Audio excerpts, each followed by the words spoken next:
According to the CDC, more than 588,000 Americans have died from opioid overdose since 1999.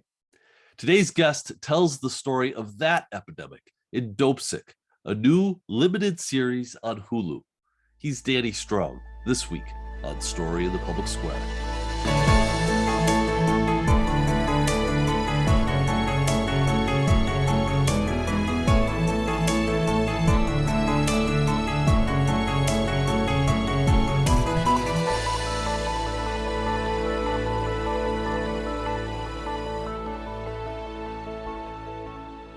Hello and welcome to Story in the Public Square, where storytelling meets public affairs. I'm Jim Ludis from the Pell Center at Salve Regina University. And I'm G. Wayne Miller with the Providence Journal. This week, we're joined by Danny Strong, an actor, writer, director, and producer of some of the most powerful productions you'll ever see on screen, including Dopesick, a new limited series on Hulu. Danny, thank you so much for being with us. Well, thanks so much for having me. I'm thrilled to be here. You know, we are so grateful to have you here, and we're grateful too because it was your acceptance speech of the Pell Center Prize years ago that launched the show. So thank you on multiple fronts. Danny, we are dazzled by Dopesick. Can you just give us a quick overview of what the production is? Yeah, no, thank you so much. I'm thrilled that you're enjoying the show, although in some ways it's hard to say to enjoy that show. It's a unique experience, but it is the story of the opioid crisis, specifically around the crimes of Purdue Pharma, in which we follow multiple people who were caught in the vortex of the opioid crisis. Prosecutors bringing a case against Purdue Pharma, a DEA agent who's trying to stop Purdue Pharma. And then we're also in a small mining town in Appalachia where we see a country doctor played by Michael Keaton, who is prescribing OxyContin to his patients because he's been convinced by reps from Purdue Pharma that the drug is safe, that it's this new miracle drug that is much safer than any other opioid ever put on the market. And as part of the sales pitch, OxyContin has a unique label from the FDA that says that the drug is less addictive than other opioids. And then the last storyline we follow is we're actually in Purdue Pharma with the Sackler family, the family that owned and controlled this company, as we see the different deceptive marketing techniques that the company would devise to mislead doctors and patients that their drug was safe, when in fact it was not. So it was my wife and I have watched this. What we've tried to grapple with is how much of this is facts as they happen and how much of it is fiction. Yeah, the show is very accurate. It's very accurate even when it's being fictionalized, because what you're seeing things that did happen. In some cases, you're seeing things happen exactly as they occurred. Some of it's verbatim, and some of it is dramatizations based upon experiences of multiple people. So the show is quite accurate. There's parts of the show that are fictionalized. That fictionalization is to give a somewhat of a universal truth of things that happen to many people. And by many, I mean hundreds of thousands. I'm trying to encapsulate the experience of thousands or hundreds of thousands into a couple of composite characters that are very much archetypes of journeys that different people went through. And then as far as what you're seeing in Purdue Pharma is you're basically seeing Purdue Pharma 101. You're seeing the marketing techniques that they came up with. And it's very much, Purdue, like I said, Purdue Pharma 101, that these are, yes, they're not verbatim meetings, yet the stuff that they're coming up with and devising is exactly what the company came up with and devised. What's being portrayed is what was actually done, whether it's being portrayed verbatim or not. In some cases, it is verbatim. That I would take email exchanges between Richard Sackler and another employee, and I would take that email exchange and turn it into a scene that is almost verbatim what is said in these email exchanges. So I don't know if you could get more factual than taking someone's own email exchange and turning it into dialogue, and in which I would alter, I don't know, a sentence or two. And that altering was literally just to make it sound conversational as opposed to written. So the show is quite accurate. So I want to get into some of the reaction you've had to this. Start with the general reaction, and by that I mean the viewing public. I know it's been a tremendous hit for Hulu, but what are you hearing just from ordinary folks, like me and like Jim, for example, and our wives who've been watching this and have been blown away? What are you hearing? That, to be honest with you, is that people are blown away. They're shocked, they're stunned, they're enraged by what this company did. They're at times devastated by what the actions of this company, what it did to people, everyday people, and how it turned their lives upside down in such a tragic, unfair way. And I just think people are they're pretty stunned at what they're seeing, that this all happened. And it's pretty clear when you're watching it too, that we're not exaggerating, that this is that these events, or this is what went down. And in the case of Purdue Pharma, all the deception that we show is things that they have already pled guilty to, that they have signed in a statement of facts that came from a settlement in 2007. Actually, I believe that the settlement was 2006, but these final sentencing hearing, plea hearing was in 2007. So we're taking the crimes of Purdue and we're showing exactly what those crimes are. And we've been on the air now for 5-6 weeks. I haven't seen one denial from Purdue or from the Sackler family stating that anything that we've portrayed is untrue. What about that yet? What about from within the behavioral health treatment and addiction treatment communities, and from people who are addicted or family members of people who are or were addicted? What are you hearing from them? I'm guessing, again, you're hearing a lot. Very grateful. Very grateful the story's being told. Very grateful there is a deeper understanding of addiction. So many people that have addiction issues they're highly stigmatized. They're viewed in a negative light. They're viewed as if they are, the losers and the failures of society, as opposed to someone that actually has a disease. In the case of an opioid addiction, their brain chemistry has been changed. And until their frontal lobe can be rewired, can be healed, it's very likely that they have this overwhelming need for some type of opioid, whether it be OxyContin, or many people move on to heroin because it's much cheaper. Because if they don't get that, and they're suffering from an opioid use disorder, they feel as if the withdrawal pain is so severe, they feel as if they're going to die. And that's what being dopesick is. It's that feeling of withdrawal, that you are in massive pain that will not be alleviated unless you are given your next fix. To ease or end those withdrawal symptoms. So the fact that we're shining such a big light on this has been, I've just, on social media in particular is where I'm getting most of the feedback, but then also a lot of people are emailing Beth Macy and emailing various people, and then those emails get forwarded to me. And it's just an overwhelming sense of gratitude, the story's being told, thrilled the story's being told, thankful the story's being told. So we're really pleased to have been able to have gotten this out there to this extent. Danny, you mentioned Beth Macy, and I wonder if you could tell us a little bit more about your collaboration with her. Mm-hmm. There's my mug, public square mug. I love Beth Macy. She's an incredible person. She wrote a wonderful book. I'd actually come up with this show and sold it to this studio called 20th, which is in the Disney company, before I even knew Beth's book existed.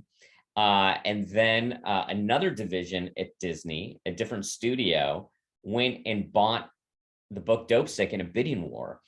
And I read about that on Deadline Hollywood, this entertainment news site, that my own studio had a competing project against me. It was a very unusual situation. So they asked if I would team up with Beth Macy and the producer Warren Littlefield, and with the book Dopesick. So I read the book. I thought it was a beautiful book, and more importantly, I met with Beth, and I adored Beth, so I agreed to team up. So the show isn't a sort of beat for beat adaptation of the book Dopesick, because you won't find Dr. Phoenix or Betsy. They're not even characters in Dopesick, right? So it was the show you're seeing is a show that I constructed, and then with the inclusion of the book, I found that the book helped deepen the show. There were so many incredible stories and tales of people that had gone on this very harrowing path of addiction, and people that were fighting against Purdue. And so I was able to get more stories into the show, and Beth was in the writer's room full time. She was a wonderful partner on the show. Her and I kept doing interviews all the way through the process. So new information kept coming, and we were this sort of Woodward and Bernstein, although I like to say that, you know, she was Woodward and I was Bernstein's incompetent cousin Sid. Right? And I'm sort of I play a journalist on TV. But we did really well. We got new information all the way till the end of the shoot that we would incorporate. So one of the hallmarks of your work has been the incredible amount of research that you put into it. And you described a little bit of it earlier. Maybe talk a little bit more about the research that went into Dopesick, but the importance in general of doing the kind of intensive background research that you do and bring to your properties. I'm thinking of, you know, Lee Daniels' The Butler, another example, Recount, you know, again, two major issues of our time. Talk about research. Yeah, I mean, for me, research is, if you're going to work on a nonfiction piece, well, if you don't want to do the research and find out the truth, why work on a nonfiction piece? Just go write a fictional piece. So for me, the research is a huge part of what the story is. In many ways, it's the fun of it, as far as, well, if I feel as if there is enough here, a profound enough story, and this true story, that it can be turned into a piece of drama, a piece of art, a 2-hour movie, an 8-hour limited series. Wow, that must be really interesting what happened. And so I'm just looking forward to the research and finding out what happened. So you do all the research, and we've talked about this before on this show, and you just gave a great outline of what you do. But then you have to create characters. You have to take facts and the research and create, for example, Dr. Phoenix or Betsy Malum. How do you do that? How do you make them so compelling and so human and humanizing, I think, is another virtue of your work. How do you take hard facts and make these incredible characters that work so well on the screen? And then I want to ask how you got Michael Keaton, but start with the first part. Sure.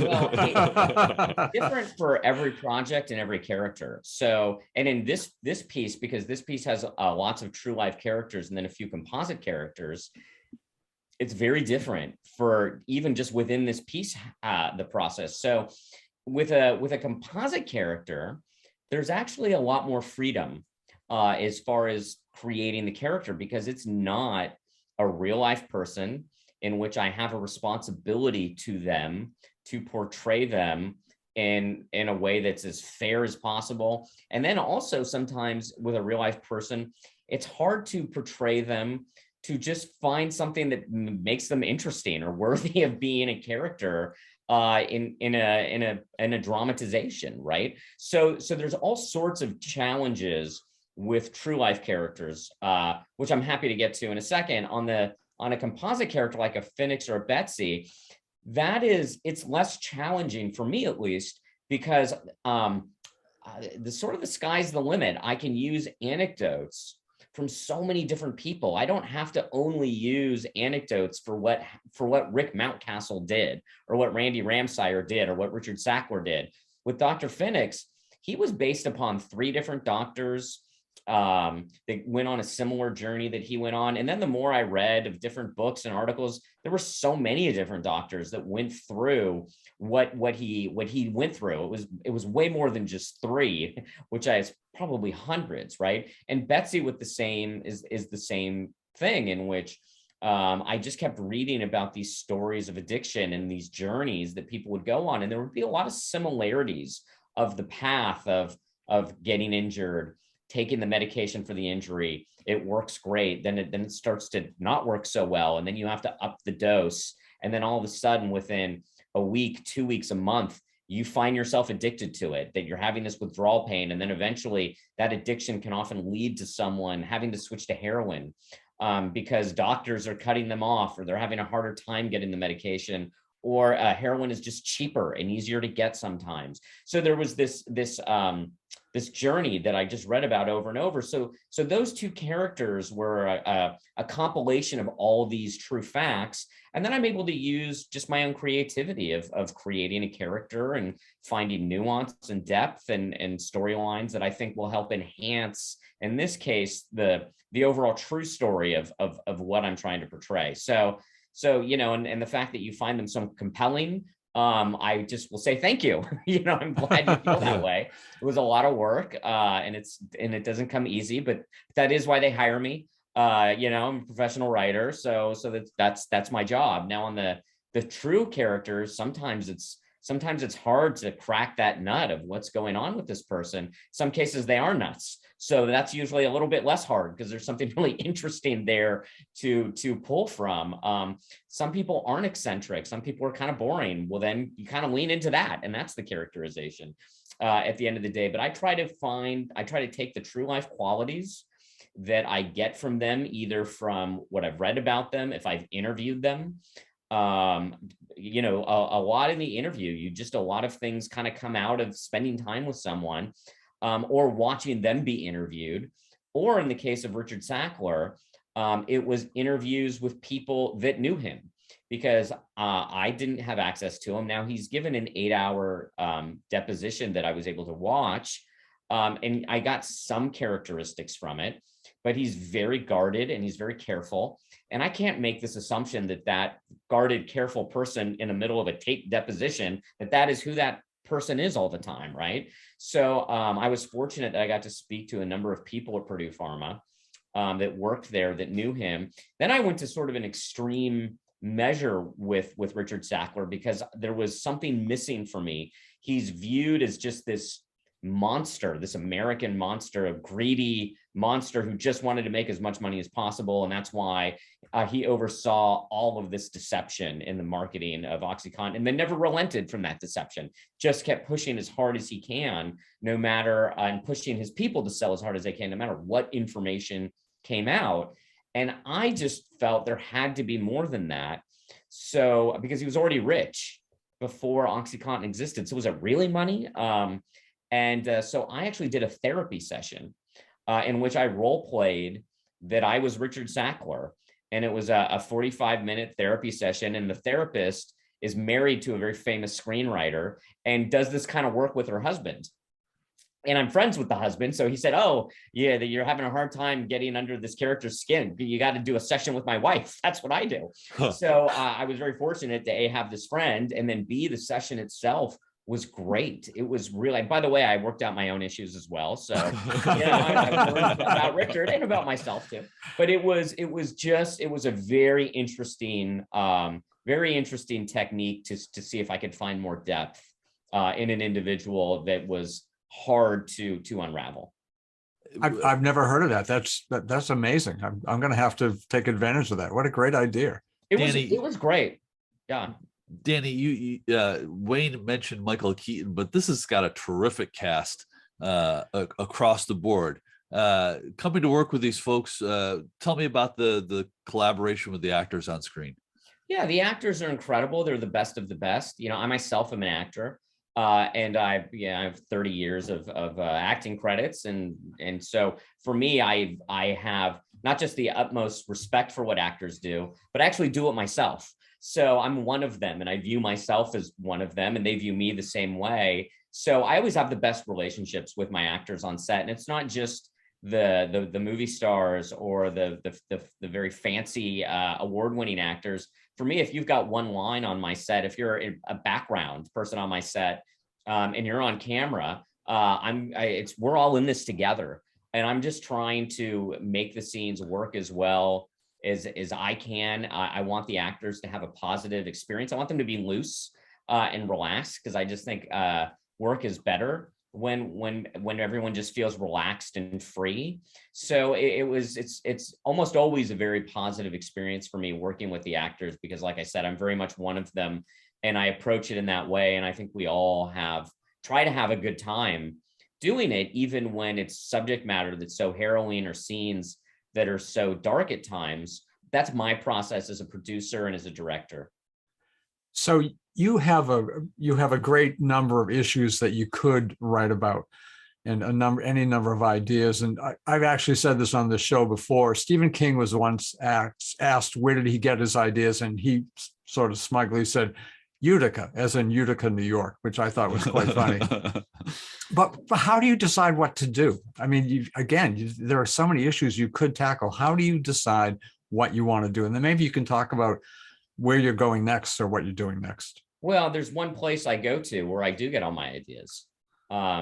Utica. Same thing. I see something. I'm like, Steven, like, why do you wave at me? I don't know who you are. Stop waving at me. It's Frank. I never know. The bar for me is very, very high for a story that I want to turn into a movie or a limited series or a TV show, because the amount of work that it takes is staggering, and it goes on for years. And it's never ending, the amount of work. And I enjoy the work, but it's not even the creative part. It's the process of getting it made, production meetings, trying to get a bigger budget, trying to get a marketing budget, trying to even get anyone interested in the first place at all. I mean, on this project, everyone passed. No one wanted to make it. And then Hulu finally stepped up and said, yeah, we'll do this. And I'm so grateful to Hulu. And I think Hulu is having this incredible run right now for the last 2 years. Their original programming is really terrific and really interesting. And it's not surprising that they were the ones that stepped up to make this when no one else wanted to make it. So because it's so difficult and so all consuming, and I can only work on a few, the bar is extremely high. And in this case, I thought this story was so powerful, so shocking. You had a pharma company that was lying through their teeth saying that an addictive drug was non-addictive. And because of their deception, something occurred called the opioid crisis that hundreds of thousands of people have died, millions of lives have been ruined, millions of families have been ruined, all because a very, very small group of people, maybe 7, maybe 8 people in one company deceived the country about their drug so that they could make money. Now that's a great, awful, profound story, but what takes it to another level is how they were able to co-opt the institutions of the US government to do this.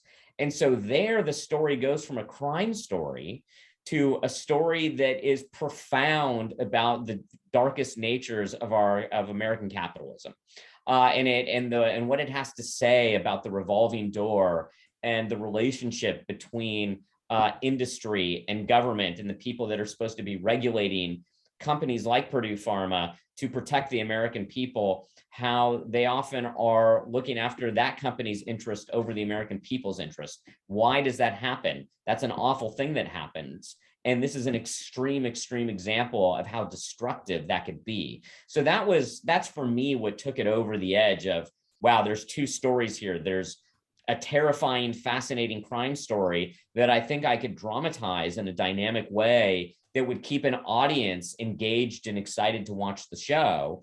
And that there's this other story on top of it, which is the darkest nature of the US government's collusion with private industry. Danny, we've got about 30 seconds left here. I'm curious, what are you working on now? Obviously, Dopesick is out. What's next for you? Yeah, I'm being a little tight-lipped about it. I've got a few projects. I kind of don't like to talk about them at this stage because it's very early. I don't want to give it away so that 9 other writers in Hollywood, if they're thinking about doing the same thing, are going to be like, oh, I need to hurry mine because Danny's working on this. So I use, at a certain point, I don't have anything that's in the hopper. I do that I'm writing that's close enough to talk about. However, I have a TV company now, and we're producing lots of projects that we're trying to get made.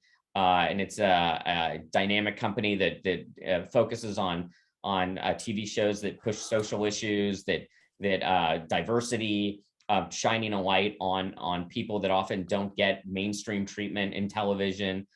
So I've got a number of really cool projects on that front as well that other writers are writing. So it's a neat slate. Everything is based around, something historical, social justice, social injustice, for the most part. And just still pushing forward on that front with my storytelling. I feel like I'm personally, I'm a conservative person, not politically, but just, I don't have tattoos. I'm not cool. There's nothing punk rock about me. I'm a bit of a people pleaser, but in my work, I like to be provocative. I like to really say something. I like to be kind of everything I'm not in my personal life.